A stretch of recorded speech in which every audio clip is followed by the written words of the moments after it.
দেশের এক মেধাবী তরুণের পরিবারের স্বপ্ন ভাঙার দিন আজ। ৬ বছর আগে এই দিনে নৃশংসভাবে হত্যা করা হয় বুয়েট শিক্ষার্থী আবরার ফাহাদকে। তাকে হারানোর বেদনা আজও নাড়া দেয় স্বজনদের হৃদয়ে। সময় পেরিয়েছে, কিন্তু ক্ষোভ আর শোক এখনো সমান গভীর। আমি বুঝি নির্মাণের শিল্প, সালাম স্টিল বোঝে ডিউরেবিলিটি। সালাম স্টিল, মোস্ট ডিউরেবল স্টিল।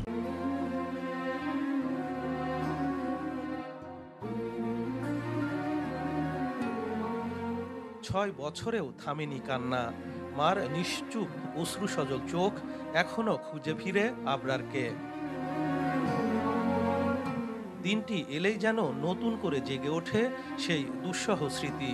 আবরারের মা বাবার ক্ষোভ এখনো কেন ধরা গেল না পলাতক আসামিদের। প্রশ্ন, কবে কার্যকর হবে বিচারের রায়? 4 জন আসামি এখনো পলাতক রয়েছে। কয়েকবার উদ্যোগ নিছিল, পাই নাই, কিন্তু এখন বর্তমান আর কোনো অভিযানও চালাচ্ছে না। তাদের কাছে আমরা জোর দাবি জানাইছি যাতে তাদের ধরার ব্যবস্থা করা হয়। কিছু আসামি এখনো পলাতক আছে। আমরা এই অন্তর্বর্তী সরকারকে আবেদন করছি যাতে তাদের দ্রুত গ্রেপ্তার করে আইনের আওতায় এনে তাদের রায় যাতে কার্যকর হয়। কুষ্টিয়ার স্টেডিয়াম ও লাইব্রেরি সহ বেশ কিছু স্থাপনার নামকরণ করা হয়েছে আবরারের নামে। সেই সাথে তার স্মৃতির প্রতি শ্রদ্ধা জানাতে ষষ্ঠ মৃত্যুবার্ষিকীতে নানা কর্মসূচি হাতে নিয়েছে শহীদ আবরার স্মৃতি গ্রন্থাগার। বিভিন্ন জায়গাতে যখন এই জ্ঞান বিতরণটা বিভিন্ন প্ল্যাটফর্মে বিভিন্ন ওয়ে দিয়ে আমরা এইভাবে যখন স্প্রেড করব জ্ঞানটা, তখনই হচ্ছে শহীদ আবরার ফাহাদের শাহাদাত সার্থক হবে।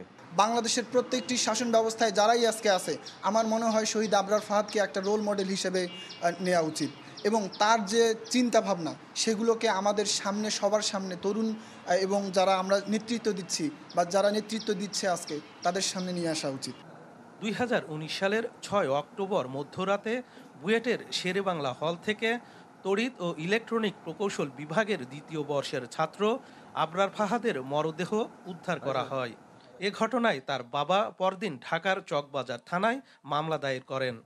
পরে হত্যা মামলায় 20 জনের মৃত্যুদণ্ড আর 5 জনের যাবজ্জীবন কারাদণ্ডের রায় দেন আদালত। শরীফ বিশ্বাস, চ্যানেল 24, কুষ্টিয়া।